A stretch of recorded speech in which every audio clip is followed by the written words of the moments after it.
Hi guys, welcome back to the channel economics at ease. और हमने जो कल थोड़ा सा स्टार्ट किया था उसका थियरी पार्ट एक्सपेंडिचर मेथड का, वही हम कंटिन्यू करते हैं। I am going to share it on the screen.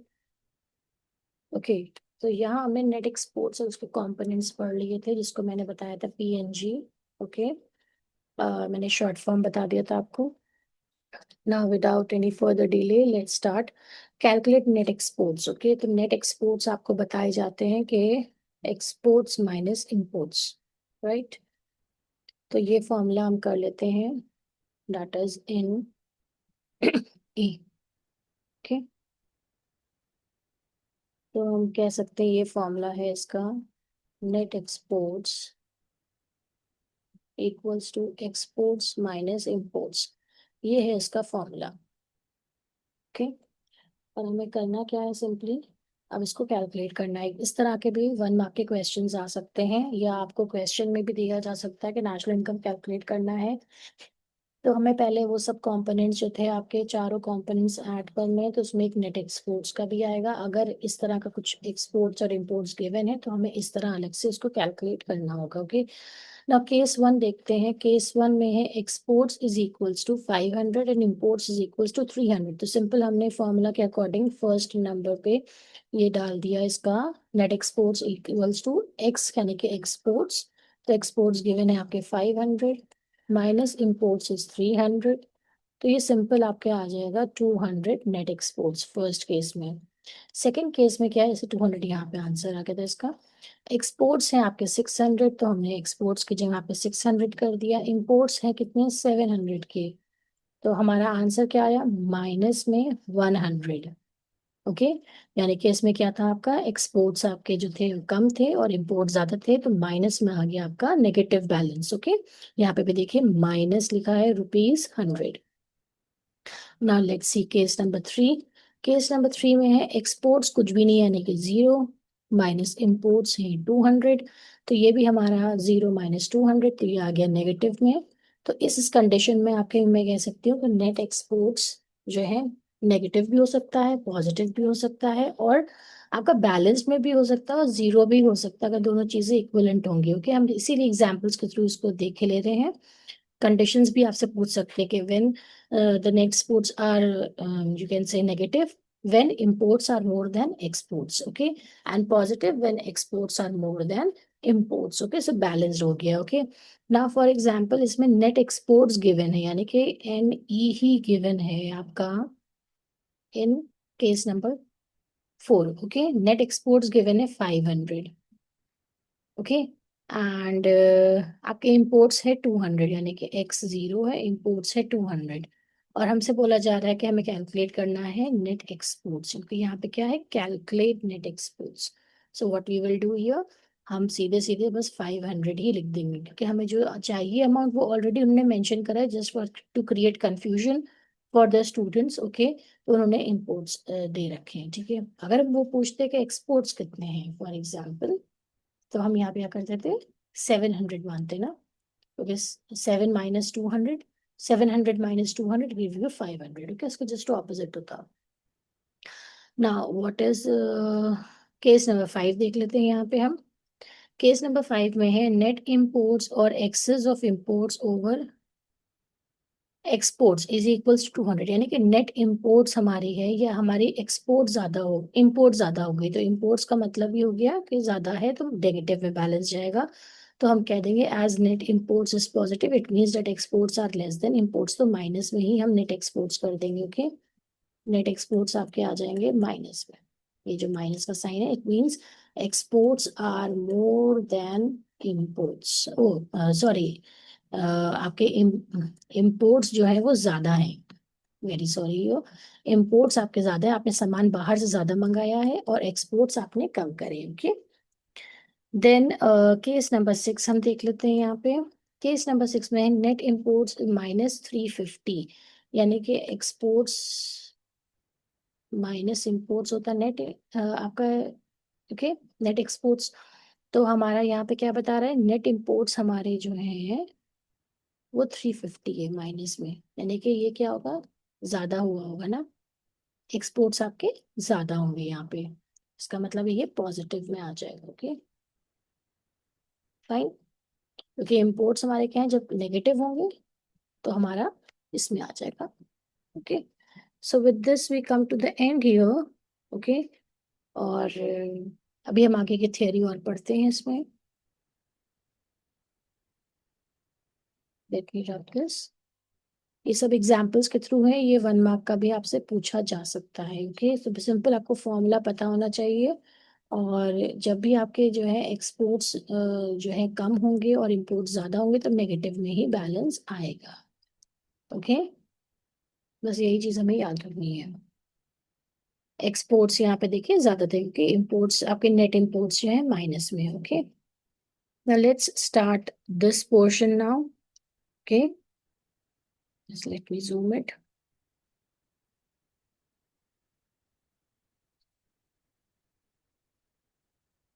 Okay, comparison between net exports and net factor income from abroad.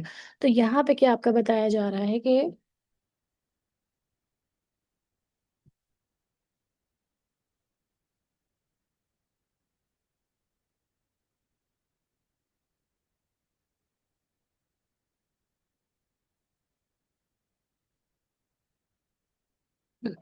So okay, okay, so let's start with this net export. थोड़ा सा time लग गया।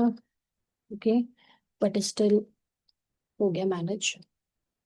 Okay, so difference between net exports and net factor income from abroad, तो हम देख लेते हैं। हमें पता चल गया है कि नेट एक्सपोर्ट्स का मतलब क्या होता है, exports minus imports.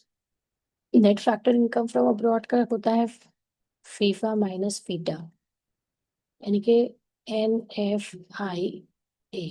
Okay, factor income from abroad minus factor income to abroad, तो ये तो इनका फॉर्मूला हो गया। Okay, it refers to difference between, difference कितना है, exports and imports of goods and services. Okay, it refers to difference between factor income receive from abroad, वही जो मैंने बताया from abroad, and paid to abroad. Okay, पे किया गया जो अब्रॉड में। It is a domestic concept, it is a national concept. ये नेशनल कॉन्सेप्ट है। ओके, ये अभी जो हम आपको बताएंगे ना इसका आगे का, वो आपको ज्यादा क्लियर हो जाएगा। ओके, सिंपल इतना याद रखिए कि ये डोमेस्टिक लेवल पे इसका कैलकुलेशन होता है और इसका जो है नेशनल लेवल पे। जब डोमेस्टिक निकाल चुके होते हैं और नेशनल की तरफ बढ़ते हैं, then we take the component that is net factor income from abroad. Okay, it includes non factor services like banking, shipping, insurance, ये सब इसमें आता है कि एक्सपोर्ट्स और नेट एक्सपोर्ट से रिलेटेड है। And it includes only factor services. Okay, so now steps of expenditure method, आपको आराम से ये समझ में आ गया होगा डिफरेंसेस कहाँ पे, सिर्फ तीन ही डिफरेंस है। Okay, the steps involve calculating national income by expenditure method. क्या पहला स्टेप होता है, फर्स्ट ऑफ ऑल हमें देखना होता है identify the economic units incurring final expenditure, that is हमारा हाउस होल्ड है, गवर्नमेंट है, प्रोड्यूसिंग सेक्टर है, and rest of the world को भी हम इसमें लेते हैं। ओके, तो इन सब से जो भी हमारा एक्सपेंडिचर ये सब अकर करते हैं उन्हीं को हम ऐड कर देते हैं, तो हमें मिल जाता है GDP या टेम्पी। ओके,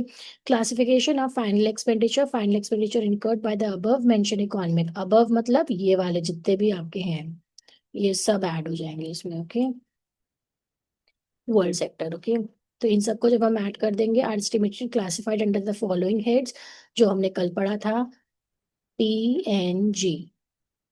PNG के हेड में आ जाते हैं, that is P is for private final consumption, G is for government, then gross domestic capital formation and net exports. Okay, तो PNG मैं इसको बोलती हूँ ताकि हमें ये फॉर्मूला याद रहे। ओके, ताकि कोई भी चीज स्किप ना कर पाए आप। तो PNG हम जब ये सबको ऐड करेंगे तो GDP एट MP पे हम आ जाएंगे। Okay, I just going to show you here कि कैसे आप जो है उसको फ्लो चार्ट के थ्रू भी आप इसको बना सकते हैं। ओके,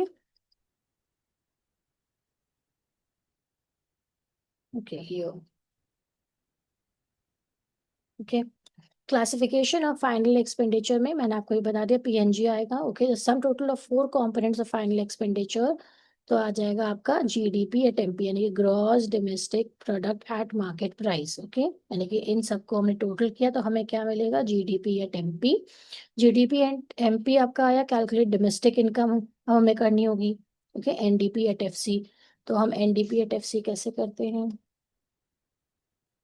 ये हम आ गए इसमें GDP एट MP पे। ओके, इक्वल्स टू आपका आ गया NDP एट FC। ओके, या बल्कि हम मैं इसको ये ऐसे बताऊं आपको कि एक मेरे पास एग्रीगेट गिवन है और दूसरा मुझे निकालना है, कैलकुलेट करना है, जो हम करते हैं हमेशा। ओके, तो I have GDP at MP और मुझे कैलकुलेट करना है NDP at FC equals to GDP at MP। तो ग्रॉस से जब हम नेट पे जाएंगे तो हम क्या करेंगे, माइनस करेंगे depreciation, and DP is common. Market price से जब हम जाएंगे फैक्टर कॉस्ट पे तो क्या करेंगे हम, माइनस करेंगे नेट इनडायरेक्ट टैक्सेस। देखिए यही सेम चीज आपकी यहाँ पे बताई गई है, माइनस करा डेप्रिसिएशन और माइनस करा NIT, नेट इनडायरेक्ट टैक्सेस। तो जब हम GDP हमारे पास था गिवन और हमें जाना है इस पे। ओके, जब हम NDP एट FC पे आके डोमेस्टिक इनकम हमने कैलकुलेट कर ली, अब हमें किस पे जाना है, नेक्स्ट स्टेप है हमारा, इस पे हमें कैलकुलेट करना है। तो हमारा अगर हम कहते हैं इसको कि मुझे कैलकुलेट करना है NNP एट FC, और मेरे पास अब ये कैलकुलेट होके आ गया NDP एट FC। बस यही फ्लो चार्ट है, आपको आराम से आप ऐसे भी कर सकते हो। तो NN इज कॉमन, डोमेस्टिक से जब हम नेशनल पे जाते हैं तो हम ऐड करते हैं सिर्फ NFI, ये आपको पता है। और देखिए यही सेम चीज यहाँ पे आ रही, बाकी सब कंपोनेंट सेम है। देखिए P ऑलवेज सेम प्रोडक्ट है, फैक्टर कॉस्ट फैक्टर कॉस्ट। तो फर्स्ट स्टेप होता है हमें PNG निकालना। ओके, कैलकुलेट करना एक्सपेंडिचर मेथड में। PNG के बाद हम किस पे आ जाएंगे, हम आ जाएंगे GDP at MP। Okay, GDP at MP के बाद हमें मिल जाएगा NDP at FC domestic income, और लास्ट आ जाएगा NNP एट FC। ओके, यही चार स्टेप्स है देखिए, 1 2 3 and 4, 1 2 3 and 4। Okay, I hope यही बस आपको फ्लो चार्ट याद करना है जो मैंने आपको समझा दिया है सिंपली।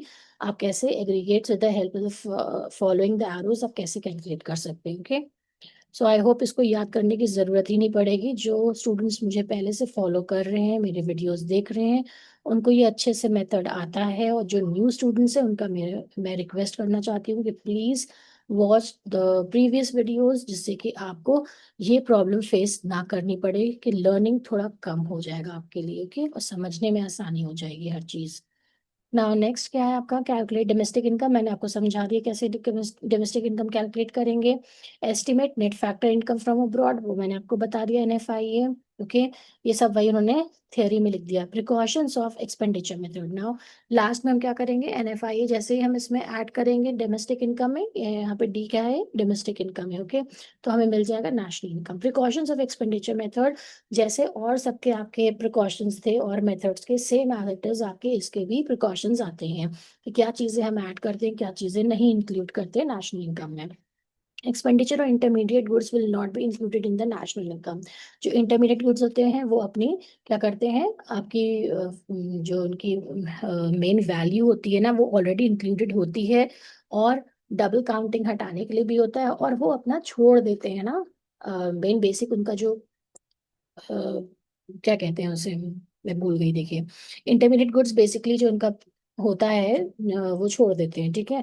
तो वो मोल्ड कर देते हैं और फाइनल प्रोडक्ट के शेप में आ जाते हैं। तो इसमें क्या होता है, intermediate goods first of all क्या सिंपल हम कह सकते हैं कि it is already included in the value of final expenditure, इसलिए हम डबल काउंटिंग को बार बार उसका प्रॉब्लम ना आए, हम उसको अंडरस्टूड रखते हैं कि हमने जो है उसको ऐड ऑन कर रखा है। तो हम नेशनल इनकम जब कैलकुलेट करते हैं, वी नेवर इंक्लूड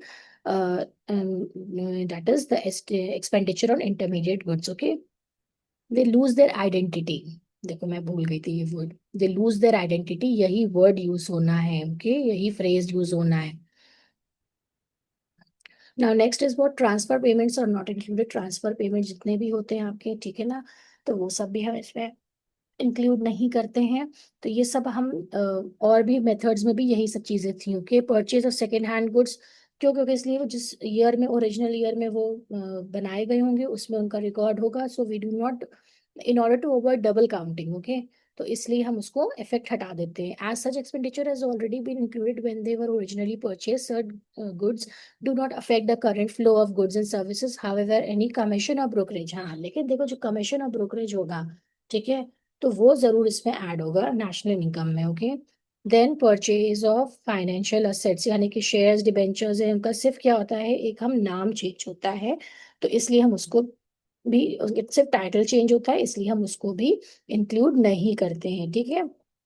लेकिन इस पे भी कमीशन और ब्रोकरेज होगा तो हम उसको ऐड करेंगे। वही जो पुराने दो मेथड्स में हमने किया, वही सेम चीज इसमें भी एप्लीकेबल है। Expenditure on own account production, देखो जहां पे भी प्रोडक्शन ऑफ गुड्स होगा वो तो इंक्लूड हो गया, चाहे हम सिर्फ कंजम्पशन के लिए कर रहे हो, चाहे हम imputed value of owner occupied houses, मतलब हमने मान लिया कि हमारे पास जिस घर में हम रह रहे हैं उसका वैल्यू ऑफ रेंट इतना है, सपोज 10,000 है, तो हम उसको भी इसमें इंक्लूड करेंगे। Free services from general government and private non profit institution serving household will be including the national income since these are productive services. Now reconciliation of three methods, तीनों मेथड्स को अगर हम एक साथ रखेंगे तो कैसे रखेंगे, reconciliation of three methods. Value added methods में मैंने पहले बताया था जीवीए एट एमपी आएगा, ओके। तो आप तीनों सेक्टर्स को ऐड ऑन करोगे, ये रिवाइज करा रही हूँ मैं, ओके। एंड हमें मिलेगा क्या, जीडीपी एट एमपी, ओके। पहले तीनों सेक्टर्स का हमने क्या किया, वैल्यू एडेड को ऐड किया, then we get gross domestic product at market price, उसमें से हम जब क्या करेंगे, एनडीपी एट एफसी। देखिए, जस्ट वेट हियर, मैं एक बार समझा देती हूँ ताकि और सब में भी आपको ये चीज याद रहेगी कि इस लेवल, इसके बाद क्या करना है। हमें जीडीपी एट एम, पहला हमें क्या करना है, तीनों सेक्टर्स को ऐड कर देना है, ठीक है। इसमें क्या करना है, हमें राइट एम को ऐड कर देना है, पहला स्टेप। यहाँ पे क्या कर देता, value of output minus intermediate consumption equals to value added, okay. इसमें क्या था, P plus N plus G, okay. Private वाला था, नेट एक्सपोर्ट्स था, गवर्नमेंट का था, एंड आपका ग्रॉस डोमेस्टिक कैपिटल फॉर्मेशन, ठीक है। P जी जी एन, तो PNG मैंने लिख दिया। यहाँ पे क्या, ऑपरेटिंग सरप्लस कर लो या रिप कर लो, तो ये रिप हो गया। And E stands for compensation of employees and M stands for this, okay। value of value added में हमें निकालना है, तो हमें value added value of output minus intermediate consumption, जितने सेल्स था, ओके। और ये वाला आपका आ जाएगा plus change in stock, okay. तो ये सब आपको याद आ गया होगा। इसके बाद हमें मिलता क्या है, यहाँ पे सेकेंड स्टेप पे हमें मिलता है जीडीपी एट एमपी। यहाँ पे क्या होता है, फैक्टर्स का हम निकाल रहे हैं, इसलिए एनडीपी एट एफसी, ये सेकेंड स्टेप है। यहाँ पे भी हमें क्या मिलेगा, जीडीपी एट एमपी। तो हमें डिफरेंस क्या समझ में आया, ये और ये जीडीपी या टेम्पी बनाएंगे एग्रीगेट, और ये हमारा फैक्टर्स ऑफ प्रोडक्शन का है, तो ये फैक्टर्स ऑफ प्रोडक्शन है, तो इसलिए फैक्टर ऑफ प्रोडक्शन की इनकम है तो फैक्टर कौन सा आएगा, ठीक है। इतना डिफरेंस याद रखना है। देन जब हमें जीडीपी या टेम्पी मिल गया, अब हमें क्या, डोमेस्टिक इनकम पे जाना है, तो देखो सब में यही चीज होगी कॉमन, तीनों मेथड्स में क्या होगी कॉमन। मुझे जो कैलकुलेट करना है वो एग्रीगेट में यहाँ पे लिखूंगी, that is NDP at FC. मुझे ये कैलकुलेट करना है, और हमें मिला है जीडीपी एट एमपी। इन दो में, इन दो में जीडीपी एट एमपी है। तो ग्रॉस से जब हम गए नेट पे तो हमने माइनस करा डेप्रिसिएशन, ओके। और डीपी इज कॉमन, एमपी से जब हम एफसी पे जाएंगे तो क्या हो जाएगा, माइनस करेंगे नेट इनडायरेक्ट टैक्सेस। तो ये आपका किस, ये फॉर्मूला किसके लिए आ रहा है, ये इन दो मेथड्स के लिए आ रहा है, ओके। और जो आपका सेकेंड वाला मेथड है इनकम मेथड, उसमें फैक्टर कॉस्ट है ना, तो फैक्टर कॉस्ट का डिफरेंस आया, यानी कि NDP at F C, okay. NDP at F C ही पे मैं आ रही हूँ, तो हमें इसमें कुछ नहीं करना है क्योंकि ये यही आपका डोमेस्टिक इनकम आपका निकल आया है, ठीक है। इन दोनों में हमें कैलकुलेट करना पड़ेगा कि ये मार्केट प्राइस पे था, ये ग्रॉस पे था, यहाँ पे ये नेट डोमेस्टिक प्रोडक्ट ही आ गया है, ठीक है। डिफरेंस समझ में आ गया। अब तीनों का जो कॉमन आएगा वो क्या आएगा आपका, तीनों का कॉमन मैं बता रही हूँ, ठीक है। हमें इतना, हम तीनों में आ चुके हैं एनडीपी एट एफ सी, ये हम कैलकुलेट कर चुके हैं, और हमें निकालना क्या है, एनएनपी एट एफ सी। तो सिर्फ डिफरेंस क्या है, डोमेस्टिक से नेट पे नेशनल पे जाएंगे तो हम प्लस कर देंगे एन एफ आई ए। तो लास्ट स्टेप आप देखिए, प्लस क्या है यहाँ पे, एन एफ आई है, यहाँ पे भी प्लस करा एन एफ आई है, यहाँ पे भी प्लस करा एन एफ आई है। तो इन शॉर्ट हम कह सकते हैं कि नेशनल इनकम में जब डोमेस्टिक इनकम हम कैलकुलेट कर चुके हैं, यानी कि एनडीपी एट एफसी जब हमने कैलकुलेट कर लिया, एनडीपी एट एफसी जब हमने कैलकुलेट कर लिया, और यहाँ पे भी जब तीनों मेथड्स में एनडीपी एट एफसी हमने कैलकुलेट कर लिया, तो सिर्फ हमें क्या करना होगा, ऐड करना होगा एन एफ आई ए तीनों मेथड्स में, and we will get NNP at FC. Okay, इसका स्क्रीनशॉट ले लो, समझ में आराम से आ जाएगा। बस इतना याद रखना है कि वैल्यू एडेड मेथड में जब हम तीनों सेक्टर्स का ऐड करते हैं तो हमें मिलता है जीडीपी एट एमपी। ये ऑलरेडी हमारा फैक्टर कॉस्ट पे, तो इसलिए हमारा आएगा ये एनडीपी एट एफसी। ठीक है, यानी कि डोमेस्टिक ही पे सीधे हम आ जाएंगे। और एक्सपेंडिचर मेथड में क्या होगा, जीडीपी एट एमपी। तो हमें पता है डोमेस्टिक का मतलब क्या होता है, एनडीपी एट एफसी, हमें इन दो में कैलकुलेट करना पड़ेगा। बीच वाले में तो हम आ ही गए एनडीपी एट एफसी, और जैसे ही हम डोमेस्टिक में ऐड करते हैं NFIA, we get the aggregate that is NNP at FC और नेशनल इनकम। ओके, जब ये भी आप प्रैक्टिकली करेंगे ना, तो ये आपको और समझ में आएगा, क्योंकि अभी जो है ये इसी तरह आपको एक सम दिया जाएगा जिसमें कि सब चीजें आपको अलग अलग कैलकुलेट करनी पड़ेंगी, and I am just reminding you again कि तीनों के आंसर सेम होंगे। ओके, जब तीनों मेथड से आप नेशनल इनकम कैलकुलेट करेंगे तो तीनों के आंसर्स सेम होंगे, क्योंकि आपको सबके कंपोनेंट्स दिए जाएंगे अलग अलग। ओके,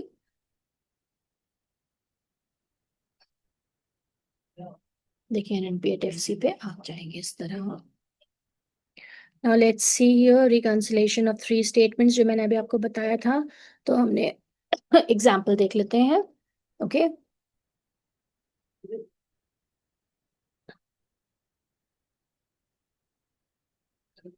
देखिए इसमें क्या है, तीनों मेथड्स आपको कैलकुलेट करने हैं, तो मैं इसमें देख सकती हूँ, मुझे पता है। अभी मैं सिर्फ समझा रही हूँ, भी प्रैक्टिकली जब हम करेंगे खुद से तो ज़्यादा आपको और क्लियर हो जाएगा। देखिए ग्रॉस वैल्यू एडेड है, तो ये वैल्यू एडेड मेथड का हुआ। ग्रॉस वैल्यू सेकेंडरी सेक्टर, ये भी वैल्यू एडेड का है। कंपोनेंट्स बता रही हूँ कि टेरिटरी सेक्टर का भी ये वैल्यू एडेड है। कंपनसेशन ऑफ एम्प्लॉयज किसका है, आपका इनकम मेथड का है।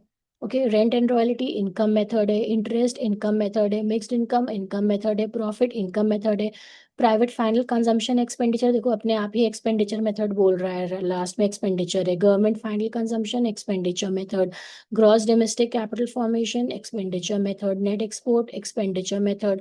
अब देखिए नेट इनडायरेक्ट टैक्सेस डिपेंड करता है कैसे आप जब उसको कर रहे हैं। ओके, कैलकुलेट करेंगे तब। ठीक है, नेट इनडायरेक्ट टैक्सेस आपका किस में आएगा, फर्स्ट ये फर्स्ट वाला मेथड है वैल्यू एडेड, सेकंड है आपका इनकम मेथड, और थर्ड है आपका एक्सपेंडिचर मेथड। ओके, तो जहाँ पे नेट एक्सपोर्ट्स आपका नेट इनडायरेक्ट टैक्सेस में दिख रहा है आपको, इसमें दिख रहा है और इसमें दिख रहा है। ओके, इसमें जरूरत ही नहीं पड़ेगी क्योंकि हम ऑलरेडी यहाँ पे आ जाएंगे। ठीक है, then depreciation depending on the आपका जो है, इसी में दोनों मेथड्स में आएगा, क्योंकि यहाँ पे हम ऑलरेडी डोमेस्टिक यहाँ पे सीधे हम ले आते हैं, तो इसलिए हमें ज़रूरत ही नहीं पड़ेगी आपको डोमेस्टिक के लिए कुछ हमें करने की। डेप्रिसिएशन एंड इनडायरेक्ट टैक्सेस आपके इनकम मेथड में नहीं यूज होंगे। Okay, and net factor income from abroad यानी कि एनएफआई है, तो एनएफआई तो ज़रूरी ही है, हमें एंड में हमें ऐड करना होता है एनएफआई। देखिए आपको यहाँ पे भी दिख रहा है, यहाँ पे भी दिखेगा, यहाँ पे भी दिखेगा।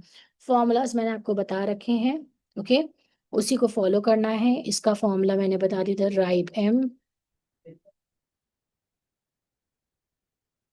इसका था पीएनजी, कंपोनेंट्स लिखे हुए हैं।